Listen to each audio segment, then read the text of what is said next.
All the way from Bokota village in Limpopo, South Africa, we bring you Missionary Minds, where you can learn about family, church history, biblical worldview issues, and of course, missions, all from the mind of a real-world missionary of almost 20 years. But boys, we were having our dinner yesterday, and you were taking us through different things that are taboo according to etiquette. It reminded me of growing up, and as I was learning all of those things, and I've seen different cultures apply them differently. But either way, we want our young men, we want ourselves, we want our families to be well-mannered. And so how can we go about learning manners and then teaching manners to our children? Over to you, Mfundisi. Yeah, so etiquette comes from the French word for ticket. So we ought to think of etiquette as our ticket to better interaction with others, how we can have proper manners. I think there's a distinction between etiquette and manners, but oftentimes they're used synonymously. And this is important for young men because this is just another way of saying being loving to other people. Like, show me a passage that says we have to have good manners. Show me a verse that says I shouldn't chew with my mouth open or something like that. And I'd say, sure, I can. The golden rule. Like, do unto others what you would want them to do to you. So there's not a specific verse that says, don't tuck the tablecloth into your collar when you're eating. But it's the idea of being kind to other people, being thoughtful, not looking at yourself, thinking about others. And, when it comes to dress today, we're such a casual society. It was in the past where you would dress for others. Your thinking was for others. Now we only dress for ourselves. What is most comfortable for me? It might offend everyone. Who cares? It's only about me. But in the past, you would dress in such a way to honor them. And that would just be an example of etiquette. Now, there's etiquette for all kinds of things. There's etiquette for driving, right? And I wouldn't say just laws. I'm trying to make a little distinction. There's rules, but yes, turn on your turn signal when you change lanes. But there's even things that are not necessarily in the law books, but it would still be considered etiquette. Like, don't drive slowly in the passing lane, right? So I understand between my home country and this place, we drive on different sides of the road. But the idea is don't drive slowly in that lane where people are trying to pass. That's just poor etiquette, right?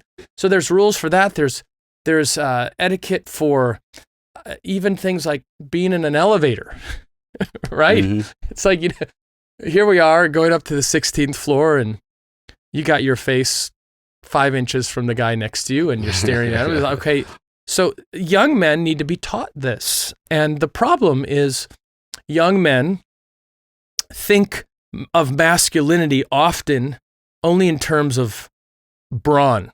And because we've had gym camps for so often, that we try to mix between brain and brawn. And the idea of, yes, knowing how to use a chainsaw is masculine, but brawn is not only masculine. There's brains as well. There's gentleness. There's kindness. I mean, I would even put it back to you. What would be some of the examples of some of the best BAMs throughout the years from men, fathers, pastors who have come in that maybe would be an example of brawn, but also of brain, kindness, gentility that maybe wouldn't be on the top of the list of someone's most manly things. But if you think about it, it really is one of the most manly things that you can do. Yeah. Those are good. And I would say just at this past gym camp, we had something that was on the brawn side, how to climb a rope in a tree. But then at another one, it's how to conduct yourself in an interview. We've had how to read the Bible out loud in front of people. And how to write a thank you card. Writing a thank you note as well. But then it might have been right after how to write a thank you card, how to do a one-arm push-up, right? Exactly. Why do we do that? Like, why do we put those two? Why is it important for young men to see those two side by side? Well, I would say because we serve a king who is the lamb and the lion. It's not just all about the brawn. It's not just all about the muscles. He's also a tender shepherd and exhibits that full range of emotion and care and humanity. And so we want that for our sons, not just what the world says about brawn, but we also want men who are able to be good husbands and good fathers to their daughters as well. Yeah, so this episode would be not on the how to sharpen your axe side of the masculinity, but it's still important. A young man needs to know how to ask a young lady out to dinner. He needs to know how to sit correctly at the table. He needs to know how to eat the food correctly. I would put this in the category of masculinity, even though it's not, how to put on war paint correctly. So communicate this. Young men listening, or fathers listening, or parents listening, communicate to your children that there's brain and brawn, and both of these are important. So let me just give a few. We're just going to go shotgun through just some examples of etiquette. And the etiquette here would be specifically in the realm of dining. And in our setting here, eating is meals are such an important part of our discipleship. And I was just asking one of the young ladies, what are some of her thoughts so far being with us? We just have a flow of people coming through. And she just said how much intentionality is put into meals, and not only eating the meals, but buying the proper food, getting it for a good price, making sure it's healthy, and then at the meals, having really robust conversations. So this is not just a once-off, we have a meal for 20 minutes, what's the big deal? There was a day when meals used to be a really long process, and that was the time when families would talk together, and fathers would disciple their children, and mothers would talk about their day. So I think meals are really important. And if we can learn to follow these rules of etiquette in dining, I think a man is going to be considered more masculine. So even before you actually get to the meal, things like not being late, making sure you're on time, holding doors for ladies, pulling out their chair. We do this often, even in our own home, even though this is not at a fancy restaurant. If a lady enters a room, I understand if there's a lot of movement back and forth, you're not going to be jumping up and down. But in general, when a lady enters a room, stand up. What are you talking about? That's so old school. No one does that today. All the more reason. You'll stick out even more. I don't think a lady is going to, she might say, I've never seen that, that's weird, but deep inside, she's gonna love it. Yep, especially if you're a single guy. Take notes. Yes. Pull out her chair. No, I say pull out her chair, but implied is make sure you push it back in. Yeah. But you're hopping right in just before, because you blitzed through a couple. I want to ask a bit about the not being late. Okay. Is there ever a time to be fashionably late? We've heard that quote. You have a host and someone who's hosting you and the like. What do you think? I think, well, maybe you can tell me. I don't know if, I'm afraid to ask what fashionably late is in the continent of Africa, but in my home place, fashionably late is generally something like, 8 minutes late or something like that. So the idea is, if you're called to go to someone's place for dinner at 6 o'clock, you actually don't come right at 6 o'clock. You come at 6:05, 6:10, something like that. That would be no one would look at that as rude. That would be fashionably late. But that doesn't go for everything. If you're having a job interview, right? Yeah. You're late. 15 minutes no, early, I'm fashionably late. No, that's for a dinner party at 6. So you have to know how to work this. And in our home, go to a practice for your game, or meal time at our house is always at a certain time. You don't come late. You actually come early. I remember watching an interview with a famous, I'll just say it was Jimmy Johnson, one of the great football coaches, and he was on an interview for an hour and a half or something. And he's a very successful coach, and the guy interviewing him was also very successful. And he said, "Man, you showed up an hour and a half early."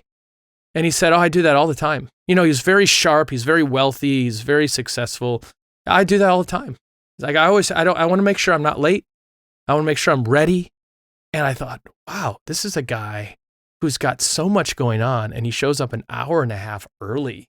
And then you have another scenario where, the guy doesn't have much going on at all and he shows up 15 minutes late. So don't do that. Make sure you show up on time. I guess I'm thinking specifically if you're taking a young lady out for a dinner date and you get the appointment, you get the reservation for 6:00.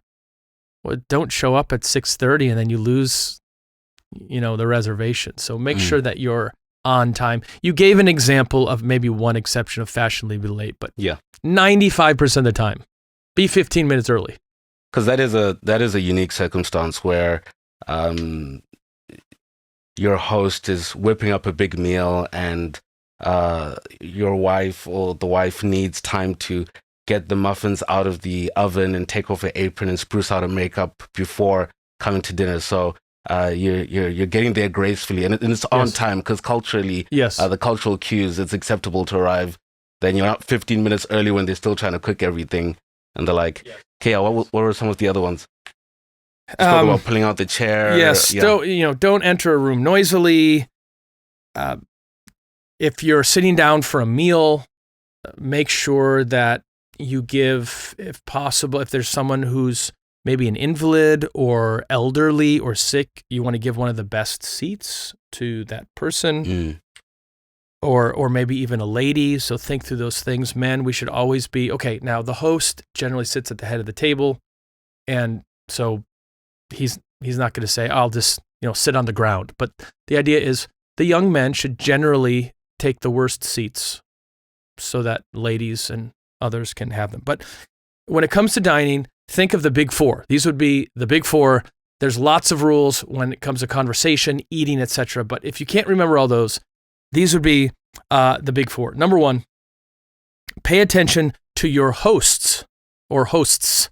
And this would go to Africa. I follow this many times. I'm not saying this only comes into London as you are at a 7-course meal. No, I would say wherever you are, follow the host's example. I've been in many times sitting on the ground perhaps, or just on a little chair in an African setting. I'm having a meal with them and I'm thinking, I don't know all the rules.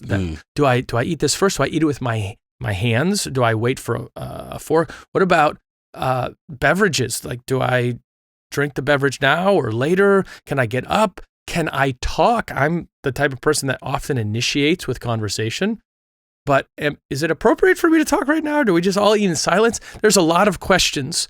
95% of those difficulties can be overcome if you follow the lead of your host. Did they start eating first? How are they eating? Using their hands, using a fork, using a knife, left hand, right hand, serviette, napkin, etc.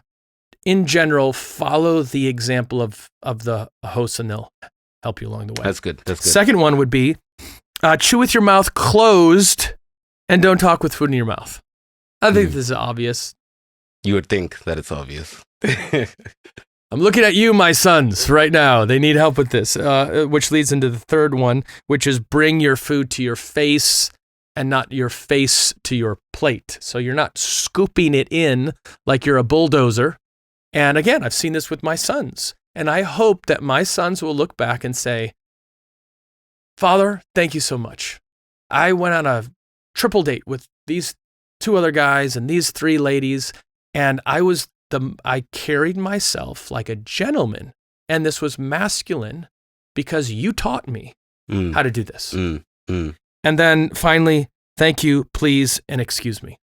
Just if you can remember those 4 points, follow the host, chew with your mouth closed, bring your food to your face and say thank you, please, and excuse me. In general, you're going to do well at meals. Now, we haven't even got to the meal itself and the conversation, but those are just kind of the entry point of what we need to know. Yeah, that's helpful, brother. All right, can I give a few more? Yeah, sure. Just Go for shotgun. It. Yep. Dress appropriately for the occasion. Sometimes it's appropriate to bring a small gift.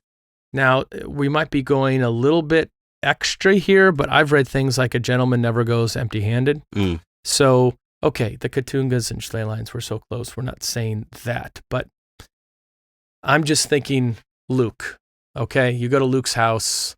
You haven't seen him in a while. He's having you over for a meal. I think it's a nice touch too. You have a couple cold drinks, or you have chocolates or flowers or something. I think that's appropriate, especially a young man. Maybe he's been called to a meal with a girl that he's thinking about courting, and they have him over to their house. Bring something. Have something in your hand. That's a nice touch. And especially just for young men in general, single men, if you're in a good church or good environment where you're being hosted a lot, it's a good practice to even just go over with a drink, bag of chips for a snack, just to show that you're thoughtful about the fact that you're being hosted. Yes. Put your serviette on your lap when you sit down. Don't leave it on the table. Use the serviette to remove the food from your mouth and then put it back on your lap. Don't eat alone. That is, if there's a group of people and you get your food first, probably not best to just start eating. Here you are at the table by yourself and everyone's getting their food. Probably wait until more people are there, or wait until the host eats. That's, again, going back to that principle. Now, it's a little different of a braai or a barbecue and we're all outside and we're eating. Yeah, just start eating your hot dog. That's fine. But if this is a sit-down meal, silverware. Generally, the rule is work from the outside in. So that means it would be something like salad fork, dinner fork, dessert fork from left to right, closest to the plate. These are things that are important for men to know. Don't reach. If you have to stand up to get the bowl of potatoes, stay seated. Ask it to be passed to you. Take a modest-sized serving. Young men love to eat, and here they are. They took 3/4 of the roast. They just dropped it on their plate, and you still have 12 more people that need to eat. So think about that. Don't put your elbows on the table, although I think when the meal's done, it's appropriate perhaps if you just have coffee or something to put elbows on the table. If you see a little piece of chicken left, you're still hungry, should you take it? I think the best thing is to say something like, hey, who wants to split this last piece with me? That way you can get it, but you're opening up for other people. Don't double dip. You have your carrot stick, dip it in the ranch, take a bite, then dip it back in. Yeah. Not the best. Or with your fork going in the salad or the chicken or something. If you don't like a certain type of food, try it. That could be offensive to people. Now, if there's 12 options on the table and you have 10 of them, that's fine. But if it's one of the main courses, at least take a little piece. Yeah. And try it. Yeah, a little piece, not so much that you're going to leave most of it behind, but something, yeah. Right. Say pardon me or excuse me if you have to leave the table. And then when you're finished, now this is real kind of white collar here, but again, this is fancy dining. Generally, I think they say your silverware should be at 4:00 on your plate. So, and if you really want to be specific, I think it's the fork on the left, tongs upward, center of the plate. And then you have the knife, blade pointing toward the fork, and blade in the middle. And then it's 4:00, like on a clock if you're looking. And then that's a signal that you're finished with your meal. And what that does is tell people you're finished, and also it helps when you're clearing the table that things won't fly off the plate. And then we get to the conversation part of the meal, which I think is the most important. So make sure you're not having your phone on the table. You're not checking your phone. Okay, there's exceptions. You have an emergency. You're reading your phone to ask questions or something. But in general, don't have your phone on the table. And I think this one can't be emphasized enough because we're so drawn to our phones. And we have to check it, right? Yeah, you have to. A message comes in, and in the age of smartwatches, you also I'm just checking out those notifications and things going on. Put your phone on Do Not Disturb. If you can put your phone face down somewhere so that someone knows that, hey, you have all my attention. I'm not focused on this thing, so that they can see, and it really communicate something that you care about the person. Here's a trick that I think it would be good for young men to know, and that is follow up a compliment that you paid to someone with a question, perhaps to make it a little less awkward. So let me give an example. Here you are, you're at a meal, let's say it's a double date, you're sitting across from this beautiful young lady, and you give a compliment to her, and you just say, "That is the most beautiful necklace I've ever seen." She's probably going to blush, and it could be kind of awkward because generally people don't struggle to take compliments well. They might say, "Oh, this old thing," or I don't know how to respond to that. So a trick that you might want to use is saying, "That is a beautiful necklace. Did you get that from your grandmother or something?" So when you follow up with a question, now it moves away from awkwardness and you actually get them talking. Yes. Or, yes. "This was the best meal I've ever eaten." If you stop there, it could perhaps be awkward. "This is the best meal I've ever eaten. Did you get this recipe from your grandmother?" "Oh, actually, it's funny if you ask. It was actually from my sister." What is she doing? She's able to almost deflect a little bit. She says, "Oh, thank you. That's kind. Actually, it's from my sister." She's able to deflect a little bit, talking. Yeah. And what are we doing here? Like, why do I have to do all these things? You're doing these things because you want this meal to be as pleasurable as possible. You want everyone saying, "I want Carne Katunga back for a meal. That was so enjoyable." Mm-hmm. The other side is, I don't ever want to eat with them again. And I've had times like that where I've done wrong. Maybe I've focused on negative things instead of positive things. And the people are thinking, that was such a miserable meal. You want it to be enjoyable, fun. This is etiquette. You're showing love to that person, doing to them what you want them to do to you.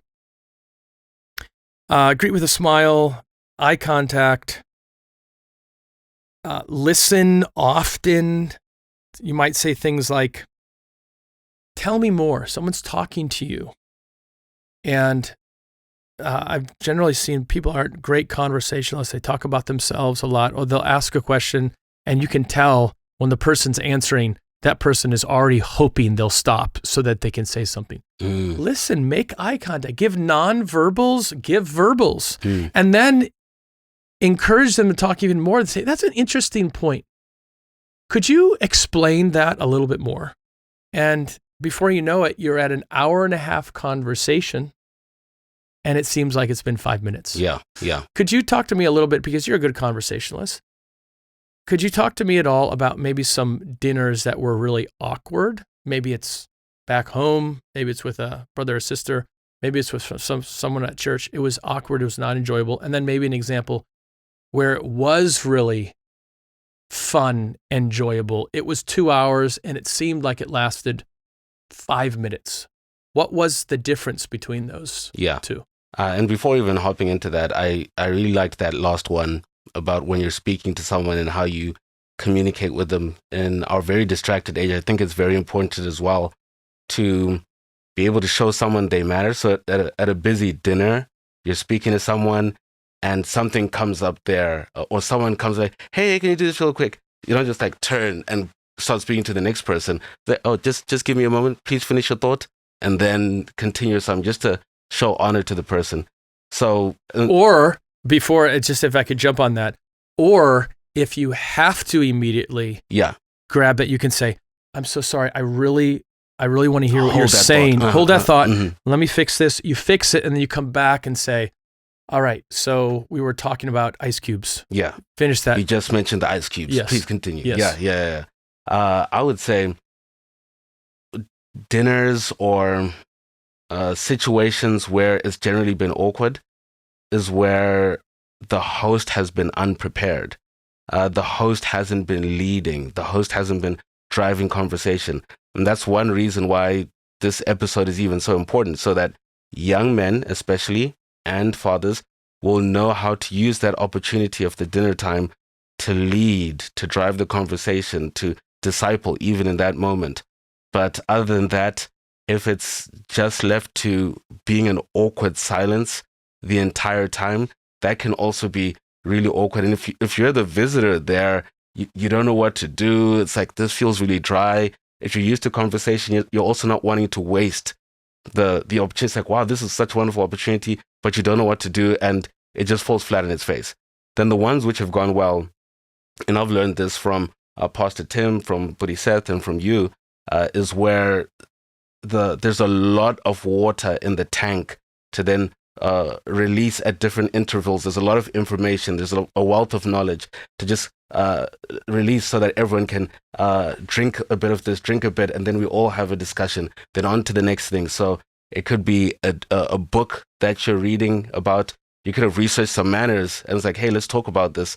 Last week we were discussing profanities. We weren't using the profanities, but we're just discussing, hey, profanities in a culture. This, that, this. And so it's really helpful when there's something like that to drive the conversation and to keep it interesting each time. Yeah, yeah, that's good. Well, let me just close with one point, and that is consider the thank you note. We talk a lot about thank you notes, and I know it's old school. We've had at least one BAM for our gym camps on thank you notes. We might have even had two. We encourage them to write thank you cards. I don't think you can overemphasize thank you card. And I'm not just talking about a dinner meal. I mean, think about if you prepared a nice dinner and then you got a note the next day thanking for the dinner. I mean, that would be really unusual.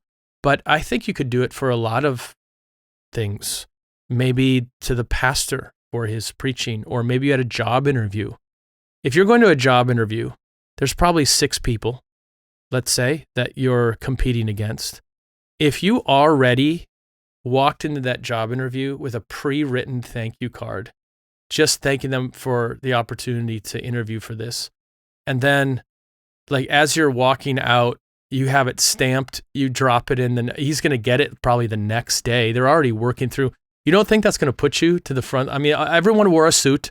Everyone had a tie. Everyone was well-groomed. Everyone had education. You don't think that's going to make a difference? That's old school. This is technology.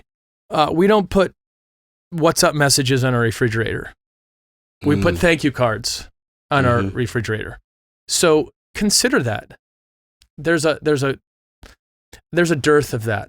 I think we ought to be really thankful people. I'm not saying every day you need to be writing thank you cards for anything people do. But in general, I think the written note is lost. And let's remember, the Bible is filled with letters and epistles that we still read today. It makes a difference. You can read it over and over again. Something about seeing someone's handwriting. It makes a difference. I think there's a place for that when we talk about etiquette. So young men, go the extra mile. Think about writing thank you notes or thank you cards. It could make a big difference. What a treat, Mfundisi. To our audience, if you've enjoyed this podcast, please be sure to rate it and subscribe to keep posted with more upcoming content. Feel free to share this episode with someone who might find it interesting and submit any questions you may want answered in a future podcast. You can email those to paulschleiline@gmail.com. You can also visit betweentwocultures.com for other resources like this. I'm your host, Yamikani Katunga, and until next time, that's it from Missionary Minds.